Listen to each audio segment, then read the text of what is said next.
ঘটনার সূত্রপাত তো আপনি জানেন যে আমাদের 16 তারিখে এখানে আমরা ক্যাম্পাসের 2 কিলোমিটার দূরে আমরা সদস্য ফরম বিতরণ করেছি।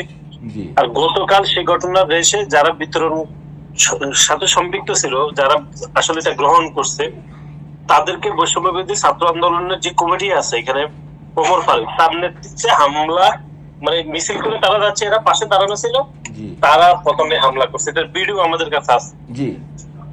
তার পরবর্তী সময়ে এক ধরনের বিশৃঙ্খলা তৈরি হয়েছে, সেই জায়গা থেকে আসলে হামলাটা পরবর্তীতে যেটি হয়েছে। আমরা সার্বিকভাবে পুরো ঘটনার জন্য দুঃখ প্রকাশ করছি, কিন্তু ঘটনা যে বৈষম্যবিরোধী ছাত্র আন্দোলনের নেতৃবৃন্দরাই প্রথম ঘটিয়েছে সেটি একদম বিস্তারিত আমাদের কাছে ভিডিও রয়েছে।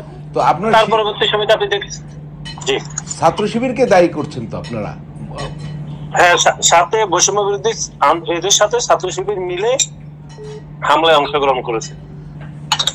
আমরা ইতিমধ্যে একটা তদন্ত, সরজমিনে তদন্তের জন্য আমরা একটা টিম পাঠিয়েছি রাতে।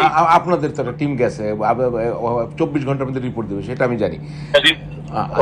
আর আরেকটা বিষয় হচ্ছে যে ছাত্র রাজনীতি নিষিদ্ধ করার কথা বলছে, তো বৈষম্য বিরোধী ছাত্র আন্দোলন এটা কি ছাত্র সংগঠন না আপনাদের বিবেচনায়? এটা শতভাগ ছাত্র সংগঠন। ইতিমধ্যে তারা সেই সংগঠন মিলে ছাত্র সংগঠন করতেছে, রাজনৈতিক দল করতেছে, শতভাগ ভাবে তাদের কমিটি আছে। জানুয়ারির 7 তারিখে কমিটি আছে, এটি তাদের এখনো ফেসবুক পেজে আছে।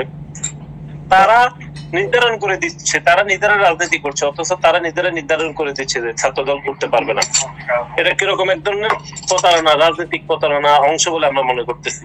এবং শিবির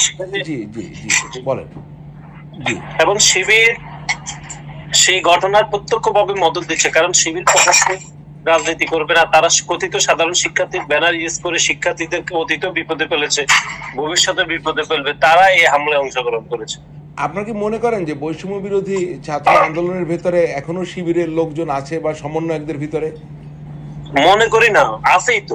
শুধু মনে করা তো, বৈষম্য বিরোধী এবং শিবিরকে আমরা আলাদা করতে পারতেছি না কোনোভাবে, একটা আরেকটার পরিপূরক মনে করতেছি না। আমরা শতভাগ নিশ্চিত হয়ে এটা বলতেছি।